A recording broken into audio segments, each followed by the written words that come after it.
Welcome back. If you've just joined us, you're watching the news at 10 on Channels Television. A reminder of our top stories. Niger proposes establishment of Migration Training Academy as ECOWAS heads of migration discuss ways of tackling challenges of free movement in the sub-region. The Inspector General of the Police seeks support of Nigerians in tackling security challenges across the country as he tours media organizations in Lagos, including Channels Television. Many homes flooded as Orton River in the Sapala area of Delta State bursts its banks. And President Donald Trump says U.S. relationship with Russia is at a dangerous low.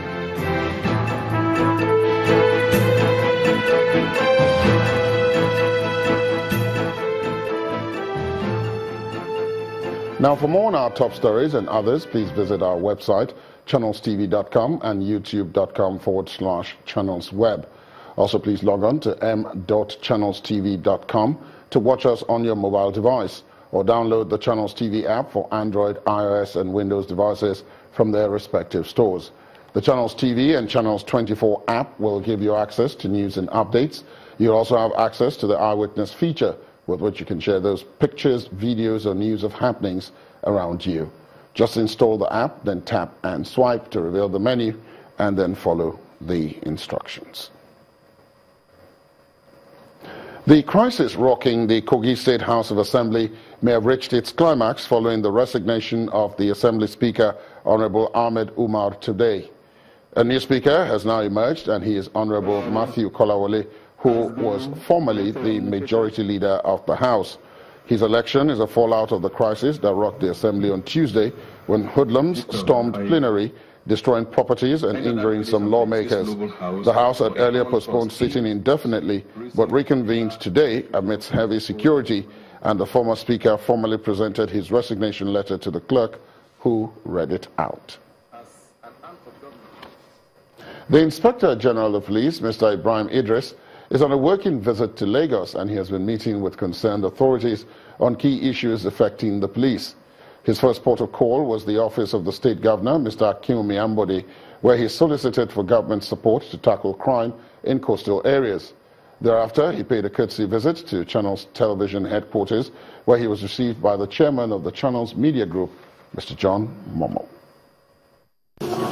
The Inspector General of Police, Ibrahim Idris, is visiting Lagos for the second time. His previous visit was in the capacity of the acting IG. The IG's visit comes on the heels of concerns of high crime rate, especially kidnapping in coastal areas and federal highways. He says support is needed from state governments to effectively cover these areas.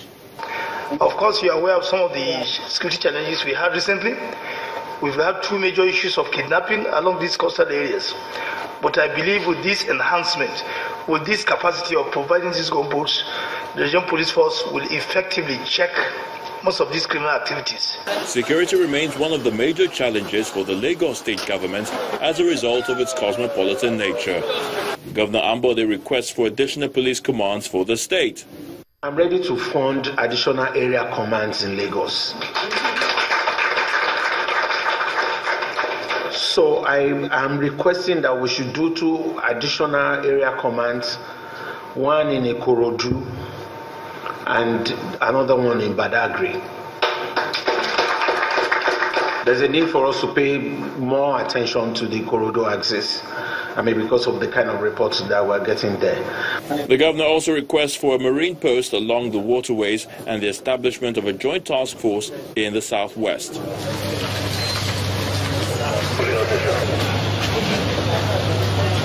From the Lagos House, the Inspector General of Police visits the headquarters of Channels Television. He was received by the chairman of the Channels Media Group, Mr. John Momo, who is also the chairman of the Broadcasting Organization of Nigeria, BON. The police boss appeals for continued support from the media to boost the work of the police. There is need for us to address the funding of the police, and that cannot be possible through this normal budget, we call it envelope budget that the government gives. So the only way is that we have to find a different means of addressing the funding of the police. And I believe, these are areas, we are trying to set this police trust fund bill because we believe that when we have this trust fund bill, we are going to change the face of policing in this country forever. That's the funding of the force. And I believe with the support of the media, we're going to achieve this great milestone. The Inspector General of Police also spoke on the plan to launch a police broadcasting service aimed at enhancing the relations between the police and the public.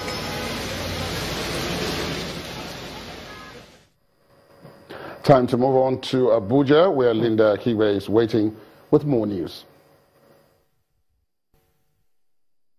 Hello, Ladi. Now, the acting president is right now meeting with some leaders from the Niger Delta region, including elder statesman Chief Edwin Clark, in a bid to resolve some of the people's grievances on the issue of development of the area. The meeting comes on the heels of a 90-day ultimatum given by the leaders for the federal government to act on recent promises made to the people and by the government to address their demands. The acting president, during his tour of states in the region, promised an action plan by the federal government, including building of modular refineries in the area to engage the youths in productive activities.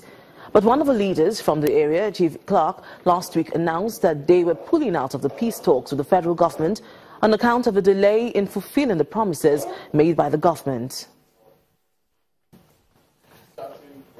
Ahead of the People's Democratic Party's National Non-Elective Convention in August the 12th, the Forum of Former Ministers of the PDP is declaring its support for the party's zoning arrangement.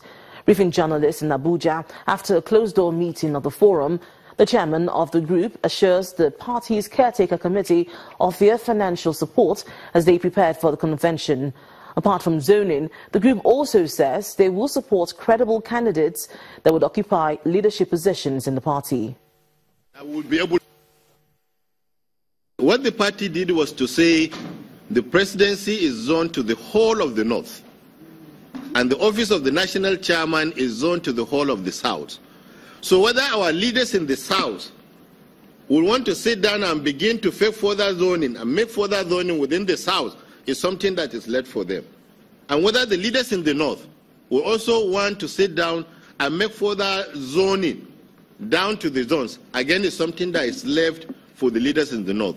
But for us at the national level, the position is and has remained that the national chairman is zoned to the whole of the south, just as the presidency is also zoned to the whole of the north. We have also resolved to support the efforts of the National Caretaker Committee, both morally and financially, in this regard. We wish to say that we have also resolved that we are going to support credible Nigerians, not necessarily ministers only, to get elected into our working committee, because at this critical time, what we need are vibrant and dynamic Nigerians. A cross-section of prominent Nigerians have joined the call for a review of the federal system of government practiced in the country for better representation and power sharing among all tiers of government. Speakers at a seminar organized by the Department of State Services unanimously agreed that Nigeria's stability as a federation can only be sustained with the adoption of true fiscal federalism. Our correspondent Amaka Okafo reports.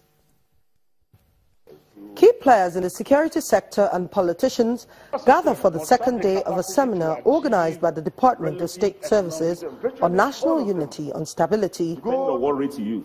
Mr. Laoye Jayola, Chief Executive Officer of the Nigerian Economic Summit Group, who presents the main paper for the seminar, highlights the current revenue sharing formula has given rise to a severe imbalance that has deepened regional disparities.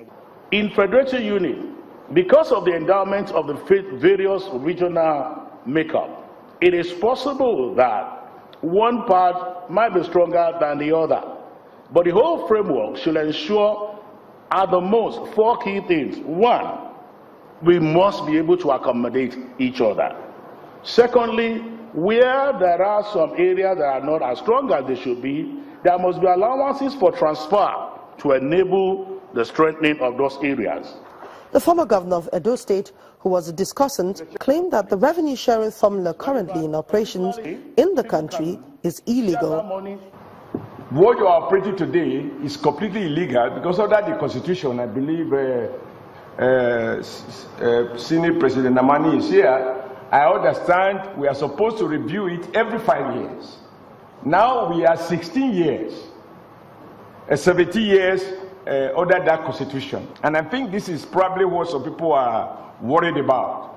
The federal government controls 52.6% of the federal revenue, the declared one, and a lot is never declared. And all the 36 states plus FCT shares 28%. My suggestion is give federal government 40%, give the states 40%, and give the local government 20%, and you will have 100%. The overriding consensus at this event is that Nigeria needs to be more fiscally responsible and ensure that there is equitable distribution of Nigeria's common wealth. Amaka Okafor, Channels Television News. Now here's some breaking news. Reports coming out of the meeting with acting President Osinbajo and Niger Delta leaders is that the 90 days ultimatum by Chief Edwin Clark has been called off. Now more details of that to come in subsequent bulletins. Away from politics, some houses and streets in Sapele Delta State have been submerged after the Oton River burst its banks due to heavy rainfall. Some residents who are most affected say their businesses have been affected, but the State Commissioner for Environment has been explaining to them the actions taken by the Delta State government. The Oton River in Sapele has burst its banks because of heavy rainfall.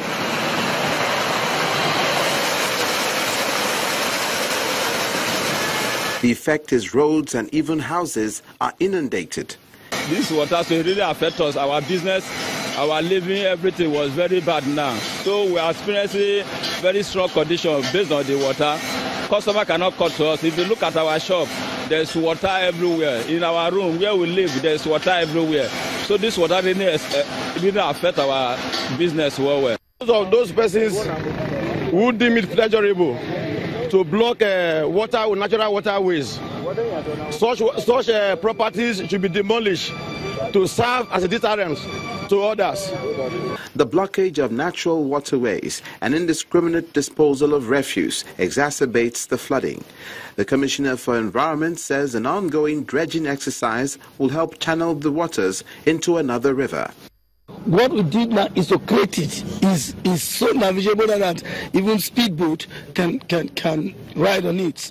So water is flowing from Iteland, the city now, to River Etiop through the Uto River. That's what we're doing in all places. We're digging canals to make sure that water goes out to the discharge point.